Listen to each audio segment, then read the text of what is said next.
Well, this book had so many twists and turns and reveals on every chapter. I felt like I had whiplash from being like, oh, I'm going in this direction. No, I'm going in this direction.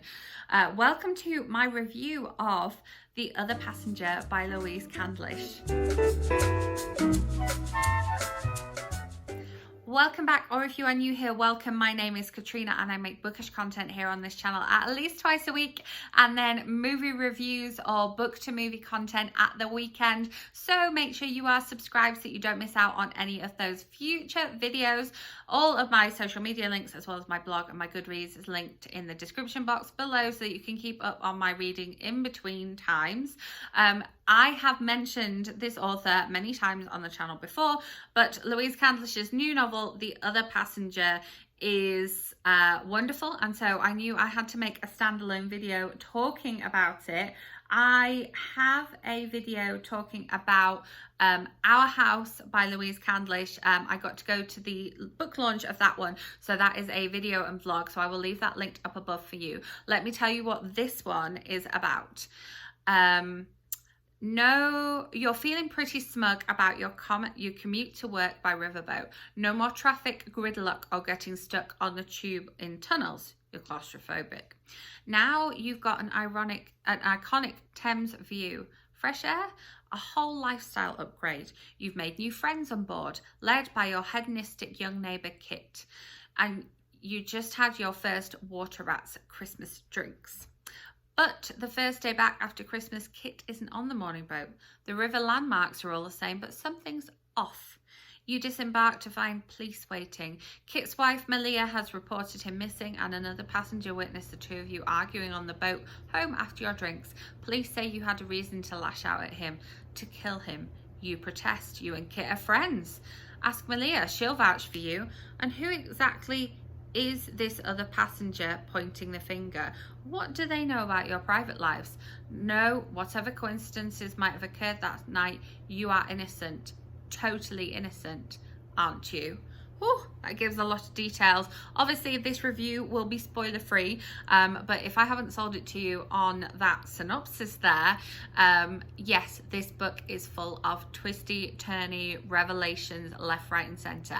I absolutely loved the setting of this one. I have been on those river buses on the Thames, and I've also been on the river buses in New York as well, commuting between New York and New Jersey, and that whole dynamic of people and group of people and that journey is a completely different thing than traveling by bus or tube or car or foot. And so I think it was just an inspired idea to write a novel based around commuters that travel, and Jamie in particular. It was interesting to begin with, and this isn't a spoiler, but to begin with, I felt like Jamie was a completely different person from who I expected them to be, and so I'd be interested to hear if you have read this one. In the comments, did Jamie sort of start off being one person and turn into another person fairly quickly in the novel? Because that's how I kind of felt that they were like for me. This novel deals incredibly well with the class divide, and the class divide particularly when it comes to property in London.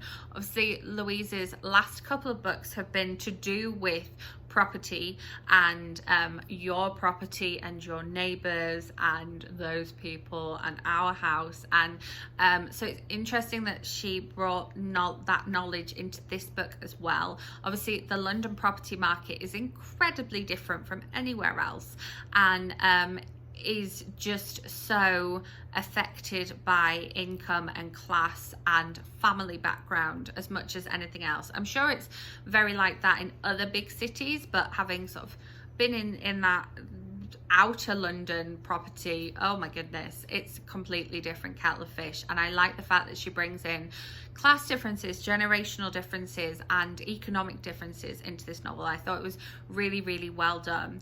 The writing in this one, having read other novels by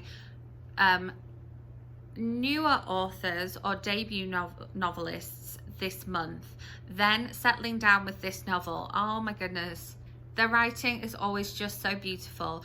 I could see all the descriptions. I really got a feel for the characters straight away.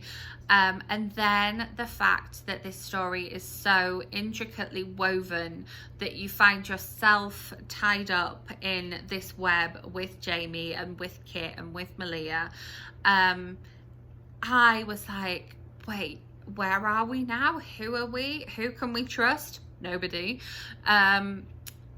We have the kind of slightly unreliable narrator trope. We have things not being what they seem initially.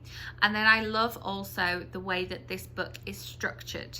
We have the kind of current time, which is that weird time between Christmas and New Year, and then we have flashbacks, and the flashbacks start at the beginning of the previous year, and then we do work up to almost normal time. We do spend some time in the present, moving forward a very small amount, but really it's set around those weird days between Christmas and New Year. Also a really inspired thing to do, because yeah, what even are those days? I love when we get the flashbacks and flash forwards, because you're in one time zone going, okay, I think I know what's going on, and there's a revelation, and then you're brought forward to the today time zone, and then you're like, do I know what's going on? Okay, I think I know what's going on in this time zone. There's a revelation, and you're brought backwards. And I just love the way that Louise Candlish knows how to play with her readers like that, because it's a wild ride. It's a whole journey. I feel like I was that other passenger. I was there watching things go on, and just unexpected twists and turns. It's a very dark novel. You kind of have to get into the heads of these characters, and it's not the most comfortable place to be, and so I really enjoyed it. Something, again, sort of completely different to anything else that I've read, and I just love everything Louise Candlish has written that I've read so far. I really need to go back and read some more of her back catalogue, because she is obviously a favourite writer of mine. So there you have it. Thank you so much for watching. The link to the book will of course be in the description box, along with the link to my written review on my blog. I will be back with more bookish content for you very soon, so make sure you are subscribed so you don't miss out on that one. Do go ahead and watch that Our House launch and review, because that was a really fun time and a really different book for me. And if you enjoyed this video, give it a thumbs up. Let me know what you are reading this week, and I will be back with another video for you very soon. So thank you very much for watching.